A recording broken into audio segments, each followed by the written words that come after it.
solve our traffic problems. Yes, and a fair price at £9,000, even if I say so myself. Times will be far, far better when we have mechanical carriages.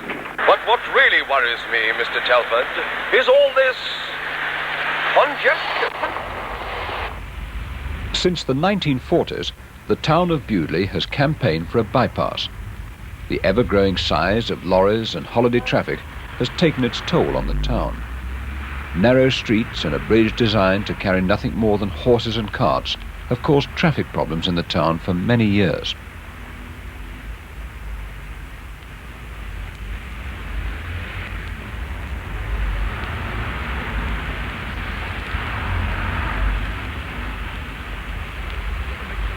After a bypass had been agreed as being the best option to overcome the problem, design engineers had to choose a suitable route. This route was controlled to a large extent, avoiding residential development and top-grade agricultural land. Bewdley Bypass originally was to be linked with the Kidderminster Eastern Bypass to enable the whole Wyre Forest area to receive greater relief from traffic congestion. However, in 1977, the Department of Transport made it clear that they regarded the Kidderminster Eastern Bypass as a low priority. Hereford and Worcester County Council therefore decided, in the light of the indefinite future of the Kidderminster scheme, that the Bewdley Bypass should be considered on its own merit. After the public consultation processes, whereby the general public had a chance to give their views on alternative routes, a bypass known as the short route was chosen, which has a total length of 4.7 kilometres, about 3 miles. The scheme begins on the A456 at Catcham's End, moving past the Safari Park and through the lakes at Sandbourne. It then travels underneath the Severn Valley Railway. The road crosses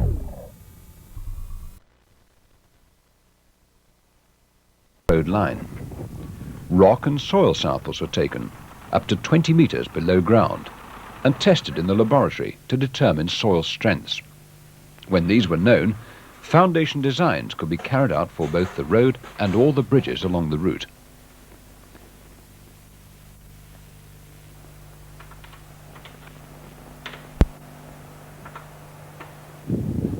Many problems had to be sorted out with each landowner affected by the bypass. Accesses, fence lines, possible noise or visual screens, and tree planting proposals. Each landowner affected by the proposed bypass was compensated for the cost of land purchased, plus any disturbance or disruption that he may be caused by the construction of the bypass. The landowner normally employs an estate agent to ensure he gets a fair deal with the county council. The design engineer had to consider the bypass in relation to the position of the West Midlands Safari Park, making sure he could retain giraffes, buffaloes and other dangerous animals in their quarters away from the bypass, considering also the enormous cobra didn't cause too much of a distraction to the bypass motorist. Also important, he had to remember Santa Claus must always arrive on time, and to guarantee to the children of Bewdley this could happen, the County Council initiated a construction programme for the Severn Valley Railway Bridge, so that the Santa Claus specials weren't delayed. Wildlife passes along the bypass route. Fish had to be resighted temporarily, toad pools had to be set up, and badgers had to be moved from their sets before work began. The County Council appointed Richard Parsons of the Worcestershire Badger Recorder to relocate the animals to safer parts. What we're trying to do here is try and dissuade the badgers from using this set and occupy one of their outlying sets. This isn't the major set in the area. There are other sets that will be within the local 1 kilometre square. You can't really capture badgers and move them because if you're going to take them from one place to another place, you're going to drop them in another badger's territory, and the badgers who own that territory will drive them off. It's far easier to try and move them out of the set area to reoccupy one of their empty sets in the area. What we're doing here is to soak rags in this chemical Renadine, which is a very powerful chemical, very powerful smelling chemical. It's not toxic, it just has very powerful fumes to it, which badgers don't like. Soak rags in Renadine and then stuff them into a pair of old tights, which just keeps the bundle together and keeps the fumes together for a longer period. The bundle of tights is then shoved down the hole as far as possible, and the hole blocked in afterwards. So this hole here is only one of 7 holes. 5 are on this side of the bank and 2 actually break out of the farmer's field now. At Sandbourne, one of the lakes had to be drained so the road could be constructed through it. Severn Trent Water Authority was called in to catch the fish and move them to another lake during construction. The planned bypass route crossed many footpaths, walks and bridleways. The Footpath Society of Bewdley was consulted about its views on the severing of walks by the bypass and how this problem could be overcome. This is the main footpath between Bewdley Parish Church and Ribsford Parish Church, and Ribsford is the burial ground for a lot of the older people of Bewdley. And there are a lot of people use it going from here to there, and we feel that if they've got to cross the bypass on a surface footpath, they will be in danger of being hurt by cars. What we'd like to see is a tunnel underneath the bypass so that we take all danger away from walkers, away from pedestrians on the way from Bewdley to Ribsford. And if we're going to have this tunnel, then I think it would make life a lot easier for us. All the public utilities were notified and had to be advised on the resiting of electricity pylons, gas, sewer and water pipes. And it was only when all these factors and more had been taken into account that the detailed drawings could be completed. The bypass scheme was designed by Hereford and Worcester County Council.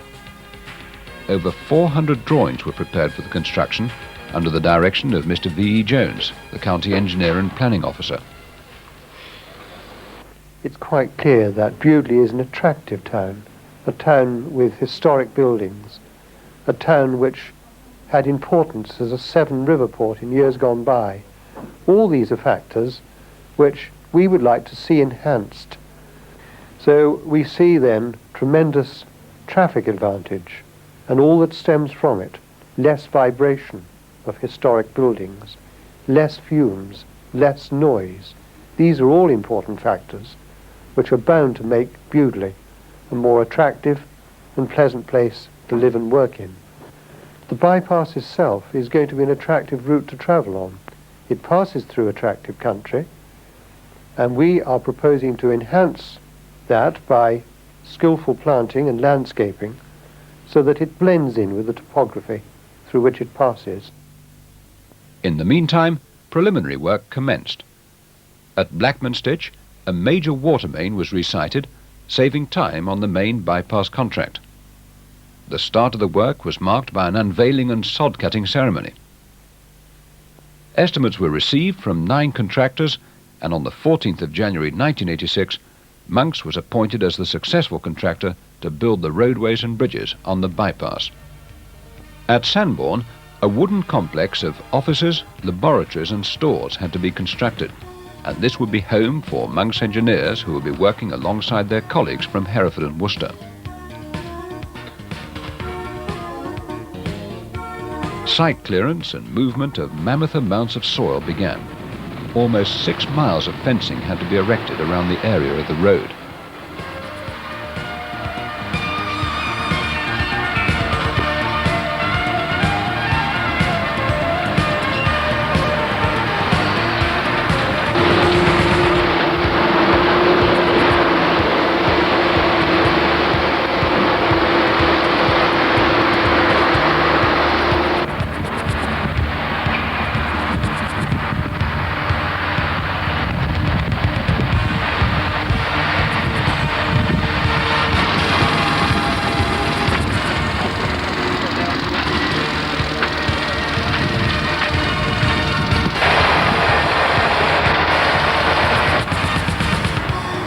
One of the locations on the bypass which was critical to its progress was the construction through the lakes at Sandbourne and the safari park.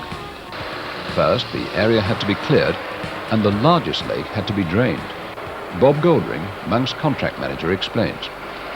Okay, well, the lakes in this area have been drained and we're in the process of removing the US material and putting in the rock blanket under the structural road.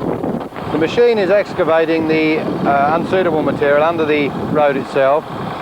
The unsuitable material is being taken over to the far side of the pond and deposited in what will become the new fish pond. And where the US is coming out, a rock blanket will be put down to form the road. 4 bridges and an underpass had to be built. The largest was over the River Severn at Blackstone. A causeway was constructed to enable access to the centre support. This wasn't without its problems. Due to the heavy rain we've had over the last few weeks, the river has swollen and prevented us from using the causeway that leads from the west abutment over to the centre pier of the Blackstone River Bridge. So work on the centre pier at the moment is stopped. It's essential that this bridge is built, as with Heitington, by the end of June, that is the foundation, to take so that the structural steelwork can be erected in July. The area around the bridge had to be cleared and tons of soil moved to allow the road to meet with the bridge.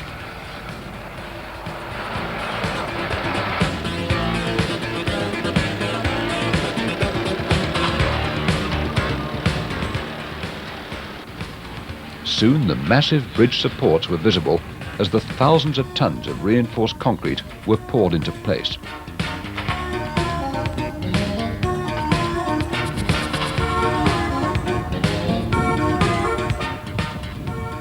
The C195 Heitington Road had to be diverted to allow the construction of another road bridge. This structure had to be built in very difficult ground conditions. Running at the moment about 2-3 weeks behind programme.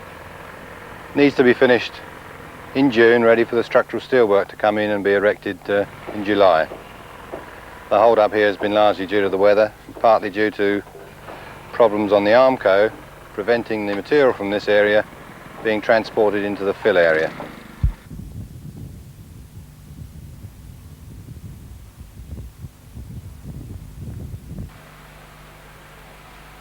The bypass route crosses an area called the Golden Valley. Instead of building another bridge, the valley was infilled, but first large culverts had to be put in to carry the existing streams.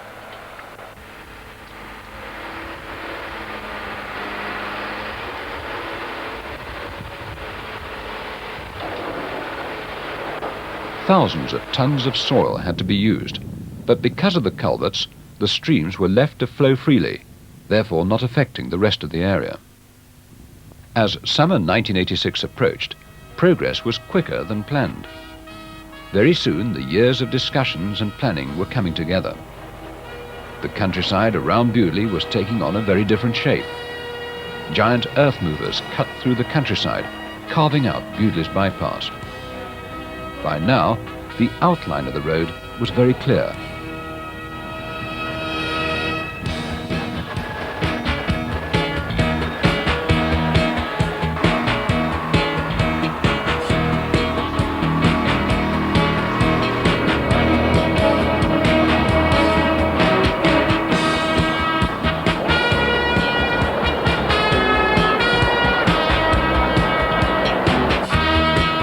Following the earth moving, roadside drainage had to be incorporated into the new road. Then, a limestone subbase was laid on which the new road would be constructed.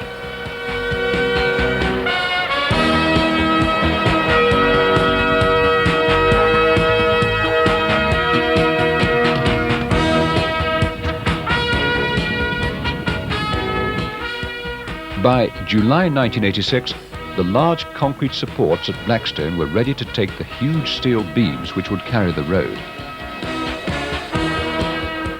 A giant crane had to be hired to carefully lift a total of 400 tons of steel into place.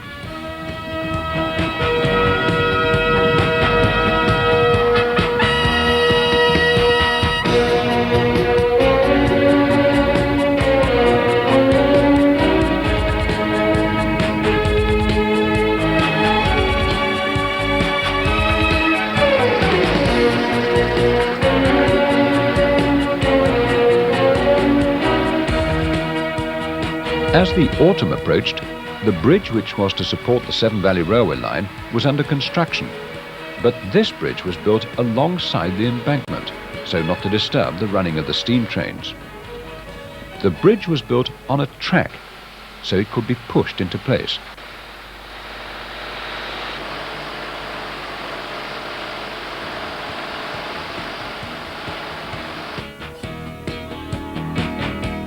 As 1986 moved on, Bewdley's Bypass was taking shape. Over 80,000 tons of road materials were used.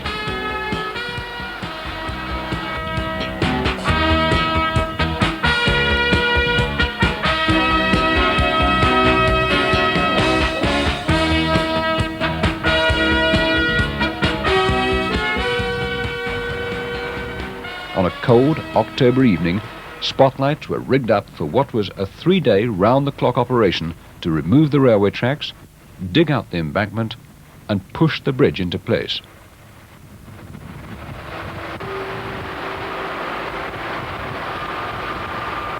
Severn Valley volunteers worked with contractors to complete the operation because in just 2 weeks the centre specials were to commence. The old viaduct had to be supported as the embankment was eaten away. Once all the soil was removed, tracks were laid to where the bridge was to rest. On November the 6th, the climax of the operation commenced. 2,500 tons of reinforced concrete was slowly pushed into place at a rate of 1 foot per minute.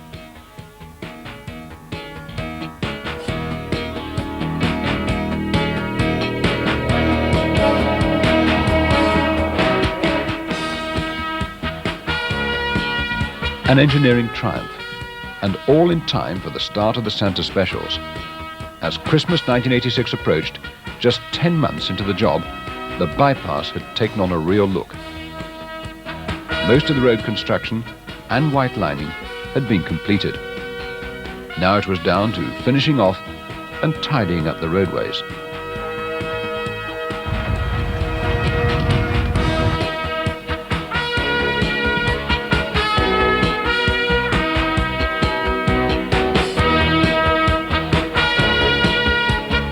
As the site closed down for Christmas, everything was on course for the opening.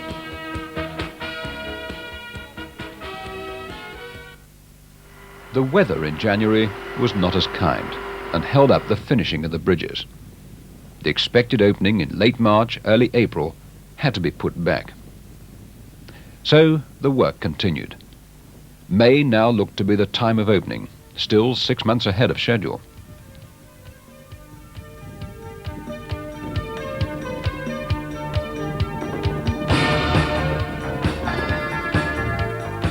The 3 roundabouts on the bypass route had been landscaped to create features and focal points on the route.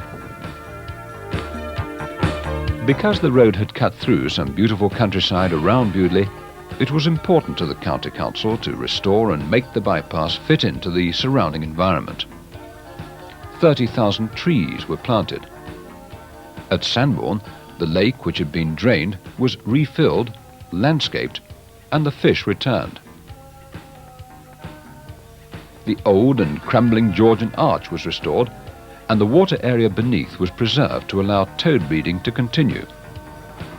Where the road had cut through sandstone, the rocks were cut in an aesthetically pleasing way. A car park and picnic area was constructed. To prevent an area of land alongside the safari park returning into an unkempt and untidy state, the County Council took out a lease of maintenance to ensure this naturally attractive feature was maintained. Bewdley High School and Ribbenhall Middle School were approached to see if they were interested in adopting the area for nature studies. They liked the idea, and now school children regularly visit the site to carry out many school projects.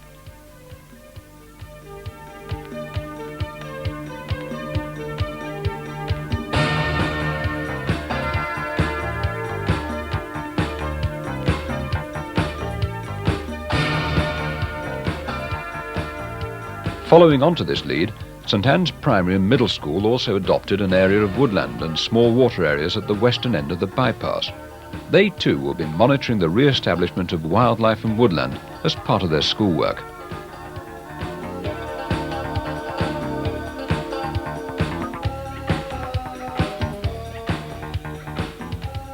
Soon, all the factors that make up a new road came together. Just 2 days before the spring bank holiday, and 6 months ahead of schedule, the 21st of May 1987 saw Bewdley's Bypass open to traffic. To mark the event, local school children who'd worked on the wildlife project were invited with the press and councillors to be the first people to travel on the road. The town had its own celebration a few weeks later on June the 7th. Something happened that Bewdley could never have contemplated before, flooding Lode Street with people for a celebration street fair. The event was coordinated by Mrs. Hilda Pierce. And we came up with this idea of a street fair because it would involve a lot of people in the day, as well as raising money for a lot of charities.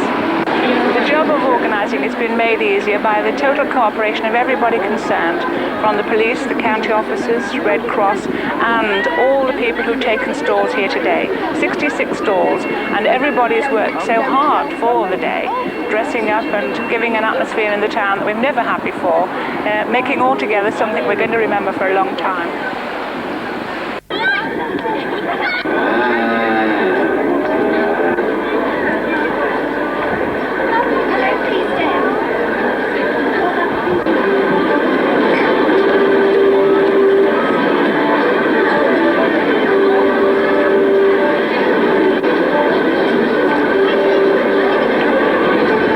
Bond, victory. Hey. Oh, what is the matter with you, Mr. Bond? Oh, you got the...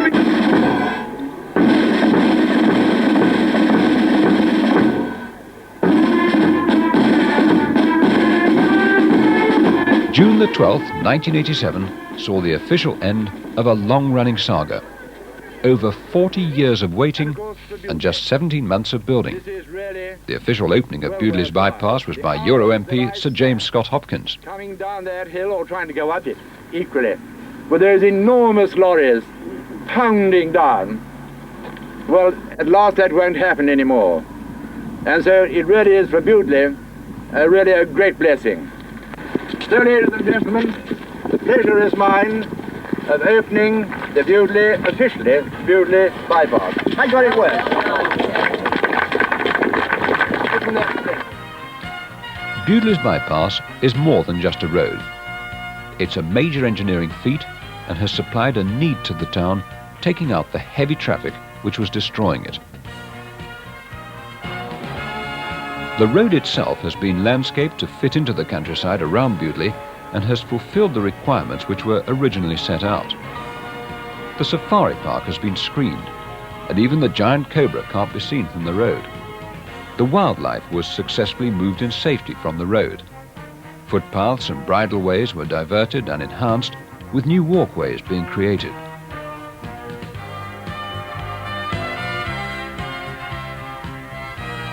Bewdley is already seeing the benefits from its bypass. Less heavy traffic, fumes and congestion. The town can now further prosper and expand its tourism industries.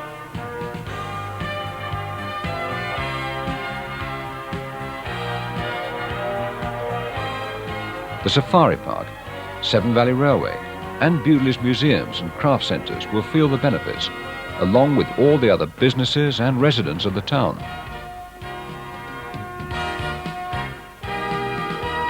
Bewdley can now settle down to living with its new road.